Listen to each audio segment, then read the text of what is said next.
Hello friends, hi my name is Rotha Jelis is my name. तो आज हम बात करेंगे एमपीटीटी क्या होती है, क्यों बेनिफिट है अगर मध्य प्रदेश के कॉलेजेस का आप प्लान कर रहे हो, और मुझे कैसे पता चलेगा कि मेरी किस रैंक पर मुझे कौन सा कॉलेजेस मिलेगा।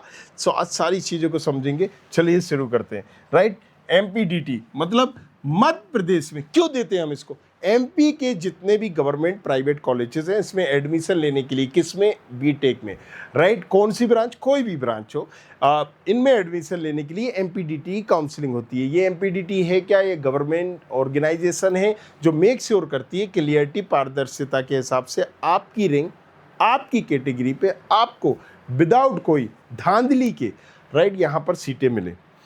अब ये सारी चीज़ें ऑनलाइन होने की वजह से कुछ चीज़ों का लूप होल भी है, कुछ चीज़ों का माइनस पॉइंट भी है कि यहाँ पर आपने जो भी चॉइस फिलिंग कर दी, राइट, वो कॉलेज आपने गलत, जैसे कि किसी बच्चे ने आरजीपीवी की जगह राजीव गांधी प्रौद्योगिकी विश्वविद्यालय की जगह महाविद्यालय डाल दिया, राजीव गांधी प्रौद्योगिक महाविद्यालय।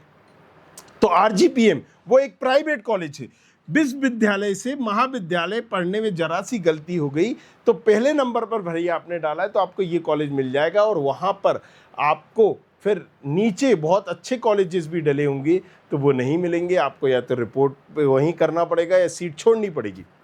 तो अगेन, राइट, इसमें कुछ चीज़ों का ध्यान रखना पड़ता है क्योंकि 4 प्रोसेस होती है, रजिस्ट्रेशन, चॉइस फिलिंग, राइट, इसके बाद उसी चॉइस फिलिंग के आधार पर आपका होता है अलॉटमेंट जिसको रिजल्ट बोलते हैं, फिर आपको करनी पड़ती है रिपोर्टिंग। अब इसकी ऑफिशियल वेबसाइट होती है एमपीडीटी, राइट, एमपीडीटी। तो एमपीडीटी या एमपीडीटी काउंसलिंग इतना ही आप लिखोगे गूगल में आ जाएगा और यहाँ से इस तरह की वेबसाइट ओपन हो जाएगी। आप इसको हिंदी इंग्लिश में अपनी सहूलियत के हिसाब से, यहाँ पर जैसे मैंने इंग्लिश करा तो आप भी कर सकते हैं, और अपनी सहूलियत के हिसाब से इसको आप कर लीजिए।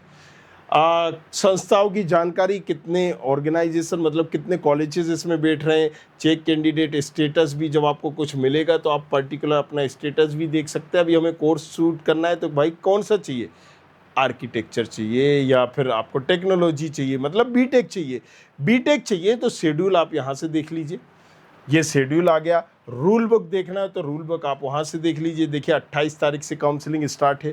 फर्स्ट राउंड कब है, क्योंकि यहाँ पर फर्स्ट राउंड होगा, फर्स्ट राउंड के बाद अपग्रेड होगा, अपग्रेड के बाद सेकंड राउंड होगा, सेकंड राउंड के बाद इंटरनल ब्रांच चेंजिंग होगी, फिर सीएलसी होगी।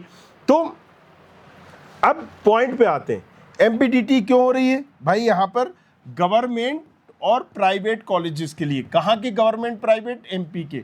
कौन कौन से हैं, जैसे कि एचजीएसआईटी है, DAVB, JEC, MITS, RGPV, Ujjain engineering college, Samrat Ashok, right, Rewa engineering college, Indira, right, इसी तरह से सारे गवर्नमेंट कॉलेजेस ये आ जाते हैं, बरकतुल्ला। प्राइवेट में भी बहुत सारे, लंबी चौड़ी लिस्ट है, बट यहाँ पर ज़्यादा अच्छे प्राइवेट कॉलेजेस नहीं है, कुछ आप ले सकते हो। और जब भी प्राइवेट कॉलेजेस को देखें तो उनके एस्टेब्लिशमेंट ईयर से देखें, जैसे कि मैंने बात की एलएनसीटी 1994, एक्रोपोलिस 2005, राइट। क्यों, क्योंकि एलएनसीटी के भी 3 कॉलेजेस हैं, यहाँ पर टीआईटी के भी 4 कॉलेज है, ओरिएंटल के भी 2 है, तो कंफ्यूज नहीं होना है, राइट। तो बहुत सारे कॉलेजेस हैं, इनमें एक ब्रांच वाइज हमें यहाँ पर कनेक्टेड करना है। जैसे किसी ने कहा एलएनसीटी, एक्रोपोलिस, आईपीएस, ओरिएंटल, अपने टीआईटीएस, आईआईटीएस, स्टेट ट्रूब, आईएसटी, राइट, चमेली देवी, किसी ने कहा राधा रमन पटेल, वीएनएस, सो मिलेनियम, इस तरह के बहुत सारे कॉलेजेस हैं, 100+ कॉलेज, इन सभी पे हो जाता है। कुछ यूनिवर्सिटी है जैसे वीआईटी वेल्लोर, जीपी गुना, मेडिके, वैष्णव, इनमें नहीं होता है क्योंकि इनकी काउंसलिंग खुद से सेपरेट अलग हो रही होती है, डायरेक्ट एडमिशन आपको वहाँ पर मिल जाता है।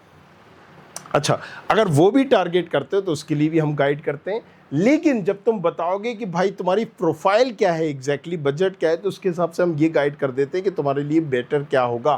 फ्री एडवाइस होती है, लेना हो तो लो, वरना वापस। अगेन, राइट, सो हमने यहाँ पर देखा गवर्नमेंट प्राइवेट कॉलेजेस के लिए।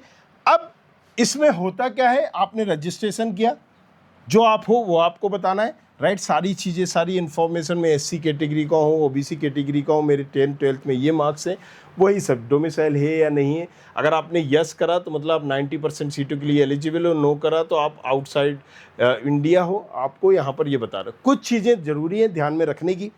अब इसके बाद क्या होता है, इसके बाद यहाँ पर राउंड फर्स्ट होता है। राउंड फर्स्ट में ऑल कॉलेजेस, ऑल सीटें और सारे बच्चे आते हैं, ऑल सीट्स और ऑल स्टूडेंट। जितने स्टूडेंट ने रजिस्ट्रेशन किया, अगर 25,000 बच्चों ने रजिस्ट्रेशन किया तो सारे के सारे इसमें आएंगे, सारे कॉलेजेस की सारी ब्रांच इसमें आएगी। बट राउंड फर्स्ट में बहुत सारे बच्चों को अलॉटमेंट हो जाता है, तो कई यहाँ पर मान लीजिए 20% बच्चों को मनपसंद का कॉलेज नहीं मिला, 20% बच्चों को यहाँ पर मनपसंद की ब्रांच नहीं मिली, 10% बच्चों को फीस की वजह से छोड़ दिया, तो करीब करीब 50% सीटें फिर भी खाली रह जाती हैं राइट यहाँ पर सेकेंड राउंड के लिए। 50, 35, 40 डिपेंड करता है अगेन अलग अलग राइट। जैसे कि अब इसकी काउंसलिंग पहले हो रही है, जोसा की नहीं हो रही है, तो हो सकता है 50% हो जाए, वो मैं टाइम टू टाइम आपको अपडेट कर दूंगा राइट। तो आपको राउंड फर्स्ट हुआ, राउंड फर्स्ट के बाद एक अपग्रेड का ऑप्शन मिला, अपग्रेड के बाद फिर राउंड 2 हुआ, राउंड 2 के बाद आपको इंटरनल ब्रांच चेंजिंग का ऑप्शन मिला, फिर CLC हुई। जब तक सीटें बची रहती हैं ये सारी प्रक्रिया होती है, और फिर जब round first, upgrade, round 2, internal के बाद भी अगर सीट बचती है तो CLC होती है। CLC 2 बार भी हो सकती है, 3 बार भी हो सकती है, डिपेंड ऑन कितनी सीटें बची हैं। अब यहाँ पर सबसे बड़ा कन्फ्यूज़न आता है कि मुझे कैसे पता चलेगा कि मेरी रैंक पर मुझे क्या मिलेगा राइट।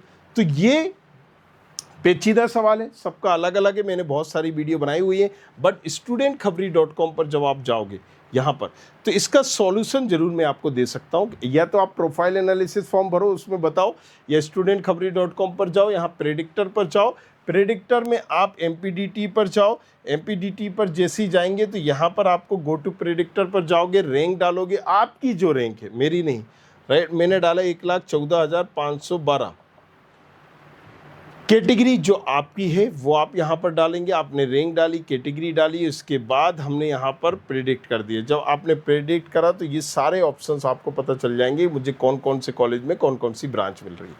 आपने कहा मुझे एक ऑर्डर चाहिए कि बेस्ट प्रेफरेंसिंग ऑर्डर क्या होगा, तो यहाँ पर राइट आपको बेस्ट प्रेफरेंसिंग ऑर्डर मिल जाएगा, इसका जिसका आप घर बैठे यूज़ कर सकते हैं राइट। जाइए यहाँ पर टूल पर जाइए, रैंक डालिए, रैंक आपकी क्या है, रैंक है मेरी 2,15,112, 148, मैंने यहाँ पर लिख दिया राइट। अब यहाँ पर एक सीट राउंड भी सिलेक्ट मैंने कर लिया, round first, round second, round से एक बेस्ट प्रेफरेंसिंग ऑर्डर आपको बता दिया।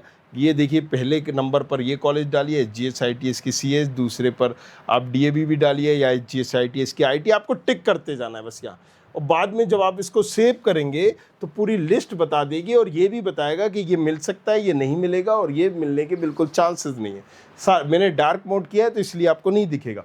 तो घर बैठे आप इसको यूज़ कर सकते हैं, आप अपनी रैंक पर पता कर सकते हैं, और अगर रैंक ज़्यादा है, इसमें समझ में नहीं आ रहा है आपको, एक डिसीजन नहीं ले पा रहे हो, तो फिर आप profile analysis form free of cost है, उसको भर के भी पूछ सकते हैं। Thank you very much, thanks a lot, बने रहिए हमारे साथ, देखते रहिए। कुछ और पूछना है तो पूछो हक से, बट अगेन जब चॉइस फिलिंग हम करें तो बहुत इंपॉर्टेंट है किसी एक्सपर्ट की सलाह लें, या फिर टूल का इस्तेमाल करें, या फिर खुद से रिसर्च करें, और तभी करें, क्योंकि चॉइस फिलिंग ही वो तरीका है जिसमें आप एक अच्छा कॉलेज टारगेट कर सकते हो। तो मेक श्योर करिएगा कि चॉइस फिलिंग को सीरियस लेना है। अगेन नहीं समझ में आता है तो एक मेंटर हायर कर लो, और वो आपको पूरी गाइड करेगा टिल द एंड, और एक अच्छा कॉलेज दिलाने में। Thank you very much, thanks a lot. I hope you like this video. For more such videos, keep watching our channel. And do not forget to like, share and subscribe.